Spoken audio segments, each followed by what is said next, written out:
Welcome to Wealth Coffee Chats, folks, for your daily live updates. Get the most out of today's episode by participating in the chat. Make sure you ask some questions, be part of the conversation, have a bit of fun, grab a coffee or a tea, take some notes, and get ready to start your day, folks. Quick few housekeeping rules, though. No spamming, no advertising or self-promotion in the chat. That's not on. Be kind and respectful to everyone when participating. And most of all, have a good time. Real estate investing can be your biggest asset. It also can be your most expensive asset when it comes to getting it right or getting it wrong, folks.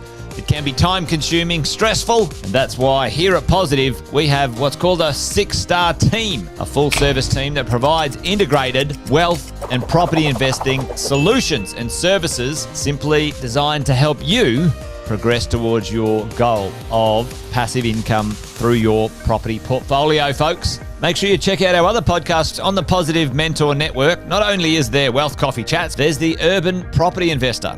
Drops every Wednesday with straight talking investing strategies and lessons with Sam Saggers. Property Investor Tales. This is where our clients, you guys, share real life stories from property investing, hosted by some of our advisors and strategists. And that's done every fortnight, dropping every Monday. Wealth, Wine and Wisdom, folks, that debriefs the week that was in the world of finance and property, hosted by yours truly, Jason Whitton and Andy Fenton on Fridays. Welcome to another Wealth Coffee Chats. Marvellous Monday. Hope you're well, folks, wherever you are. If you think it's Get Rich Quick, you're in the wrong place. This is the wrong podcast. This is the wrong live for you. Welcome to another Wealth Coffee Chat. Hope you're all awesome and well.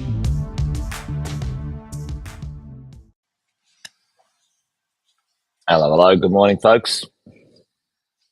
Welcome to Wealth Coffee Chats. Good to see a few of you on already this morning.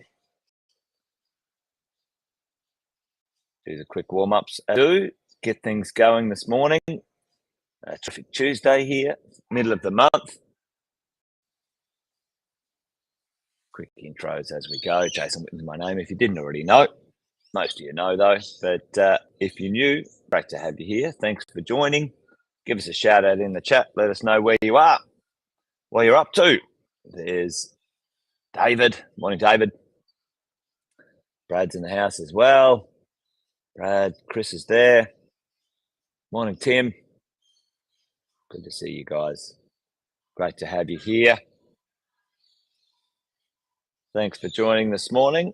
I hope you're all doing well for this terrific Tuesday, depending on where you are and what you're up to. Hey, listen, an interesting benchmark has happened in the world of our property market, folks.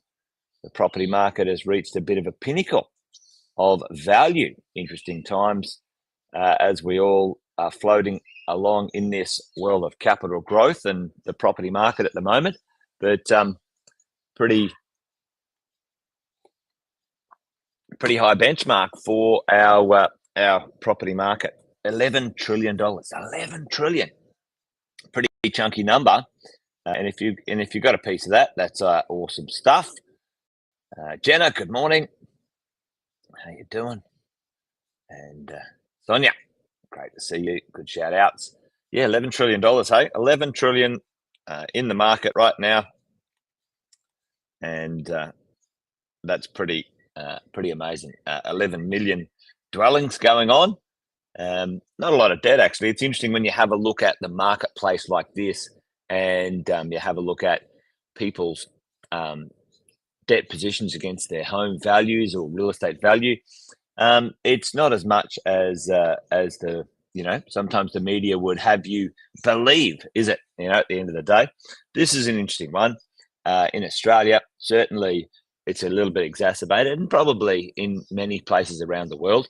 Most Aussies park a lot of their personal wealth in their homes, their housing. And that's one thing I wanted to sort of have a conversation about today, about how our younger people, our kids, young people can get first home buyers, can get into the market, or how do they get into the market? We're going to run a webinar tomorrow, actually, for all of the kids of mentoring, not the kids, probably the young investors of mentoring, the young property owners of mentoring. But this is an interesting one, isn't it? Like, at the end of the day, the whole stock market, 3.2 trillion, plus the commercial property market, and the residential real estate market dwarfs that marketplace, right? The challenge is, how do you become in this world, in this space and place? How do you become a first home buyer? Because $11 trillion of market value, and some of the challenges out there for some of the young wannabe property owners, property investors, property first home buyers, a bit of a challenge, right? So, what's holding them back? What's causing them some grief? And, a lot of them caught in the world of what we might call a rent trap. I don't know about you. I've still got a couple of young adults at home. One of them left and then they came back saving a little bit of money to move again. One just bought their first home. They're staying around so they can put money into the first home. Now they didn't use the first homeowners grant actually, which is a good thing, but turned it into an investment.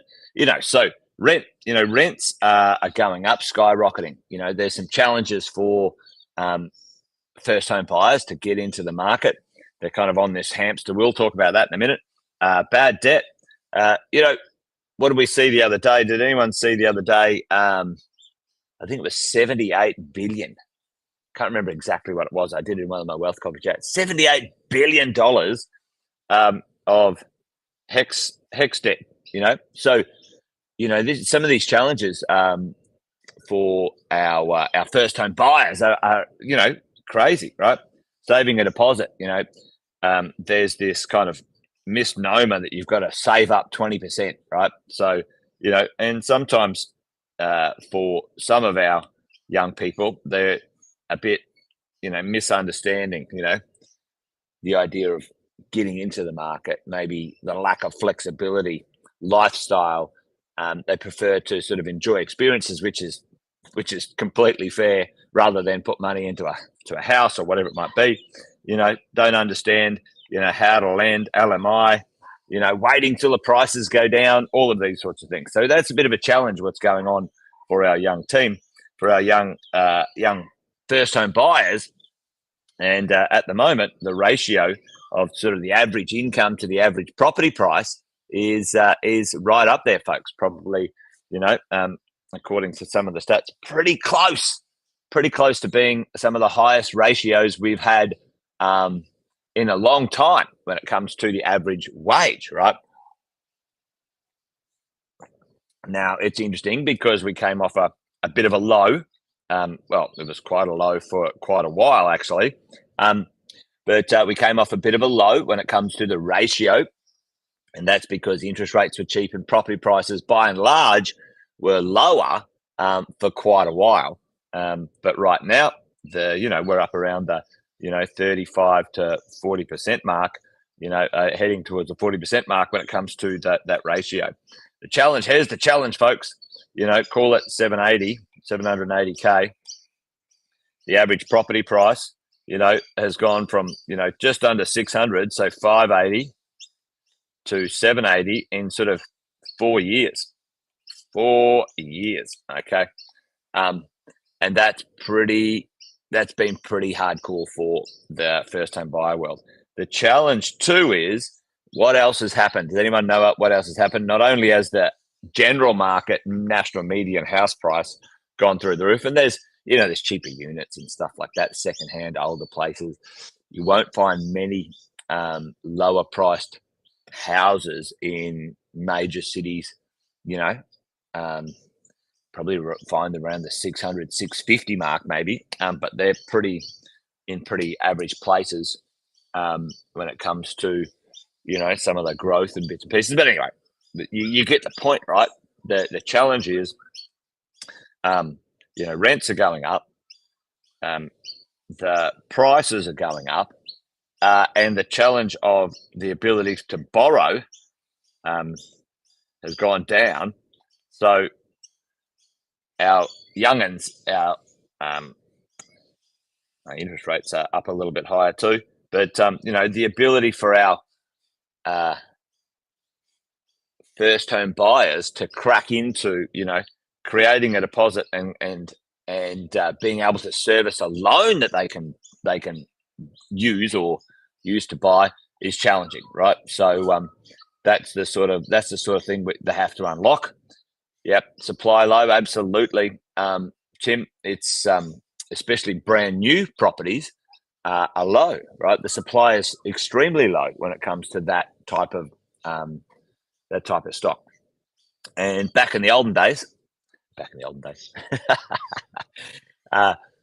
apartments, medium density and high density dwellings were often seen as less expensive alternatives to houses, standalone houses, right? So we go, right, you can buy a 2-bedroom unit for cheaper than a house, get in, start with a unit and then build up to a house, right?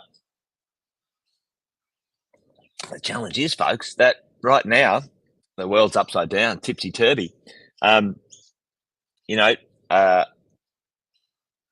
Because of the construction costs and some other issues around high density dwellings, the cost to build them is insane, and they're not a low price point anymore.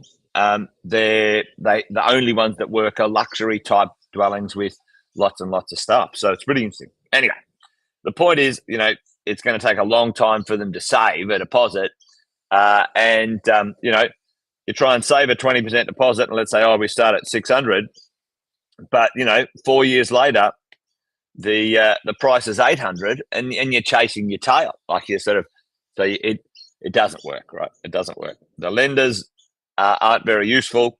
There's a few of them around, and how do we crack the code? So this is an interesting one. If you've got any of your children or people in the first home space, then how do we get ahead of the game here? And there is a few opportunities. This is probably part of my wandering conversation this morning. There's opportunities for people to get into the market. They're not as widespread as they were 4 or 5 years ago, I can tell you that. But there's certainly government grants out there. There's free money. Who's up for some free money? And folks, if you're sitting there right now and you've got some kids, then maybe it's worth thinking about getting them on the property ladder if they've got some stable incomes and some jobs. Jeff, how are you, mate? Family gifting. We use this one really wisely, and developers and builders. There's lots of incentives going around when it comes to getting first home buyers into the market. So what's available, folks? This is pretty interesting, and I'm going to this is like a little bit of an advertorial, but an educational advertorial for tomorrow night. We're going to run a deep dive into the first home buyer stuff for the kids of mentoring. So if you're in coaching and mentoring program, the Portfolio Builder Lifetime Mentoring, then you should have received an invitation. If you haven't, give us a shout out in the Facebook group, and we can hook you up with the link. But if you want to come along and find out how you can help your kids, or if you're a first home buyer and you're in mentoring, then this is for you perfectly. Right. So there's across Australia, depending on where you live, depending on where you are right now, there are some grants available, cash grants between $10,000 and $30,000. Who knows? Put it in the chat for me if anyone knows where the highest cash grant is. Holy crikey. Well, you just blew me up then, Caroline. $50K for WA. Holy shitballs. There you go. When did they announce that? They must have just recently announced it, hey?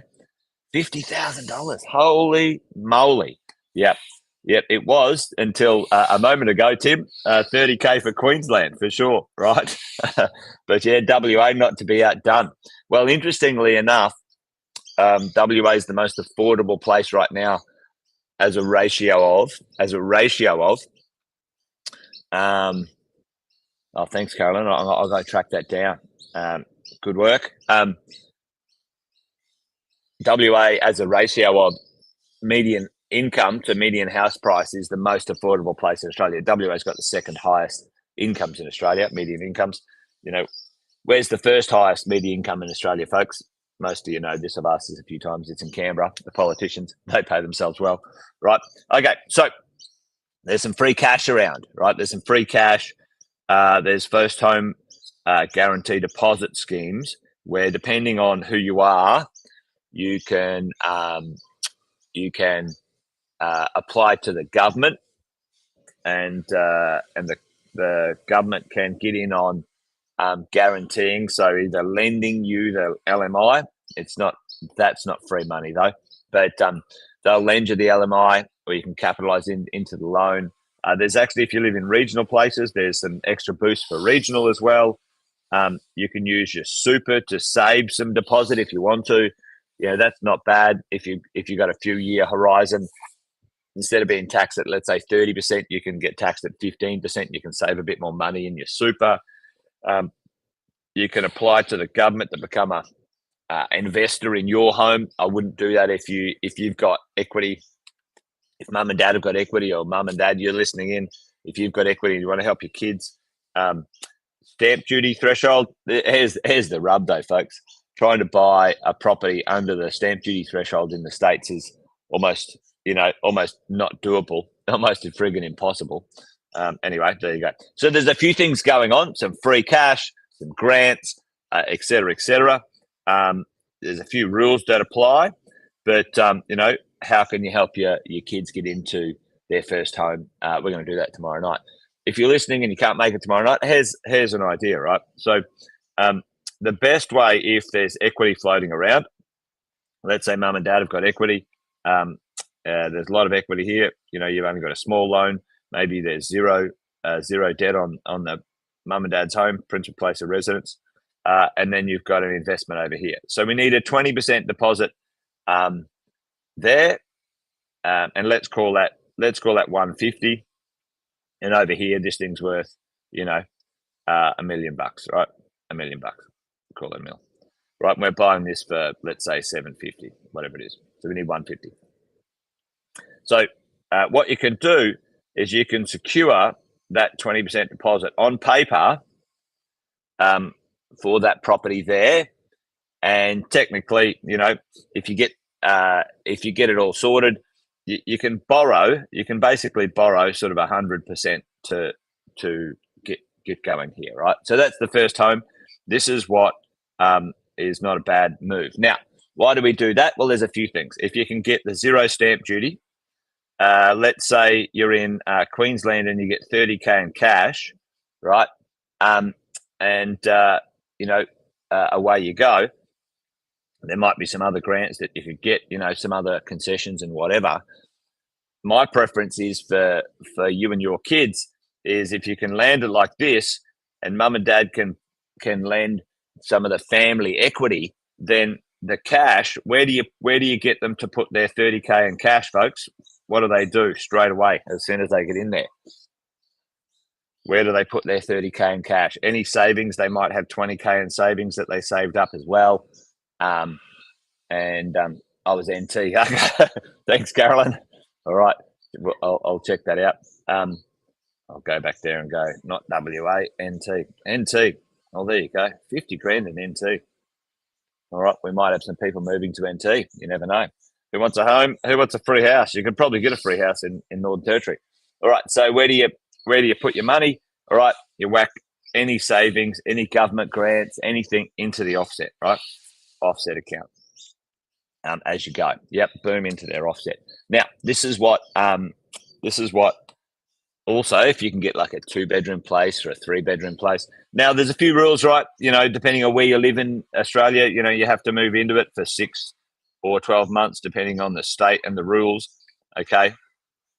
And there's a difference between the stamp duty concession and the first homeowners grant, folks, as you go.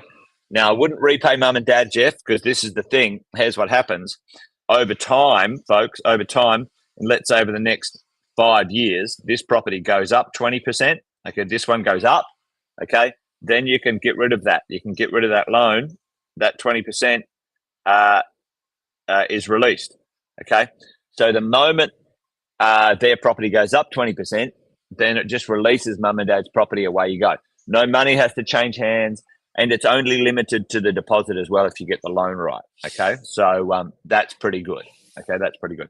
So there's some ability there. So instead of them putting the cash into the deal, you use the equity and they get the cash for other things. The cash sits in their offset account. It's a buffer.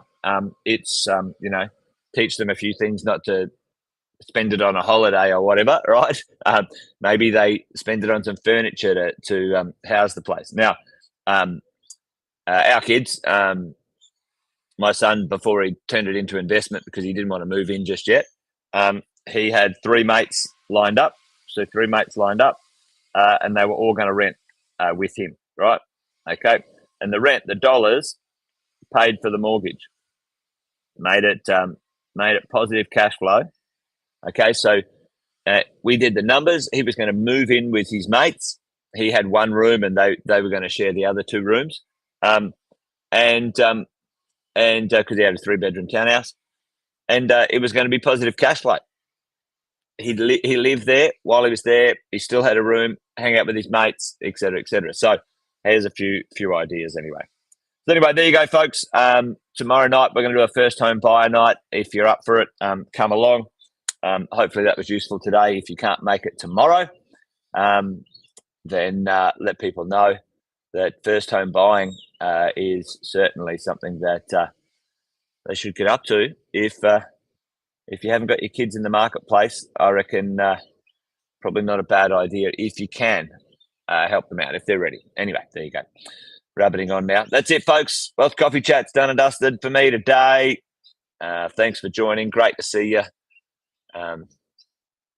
Join us tomorrow. The property management team, Cass, will be on tomorrow, talking all things property management. So hopefully you can join us for that one. All right, folks, that's it. Take care. Bye for now. See ya. Episode of Wealth Coffee Chat, folks. Make sure you like, subscribe, and turn on your notifications so you never miss a thing when we go live. Improve your portfolio and investing game, folks, with Wealth Coffee Chats live every morning at 8:10 each weekday. Make sure you join us. Previous episodes are also available wherever you get your podcast.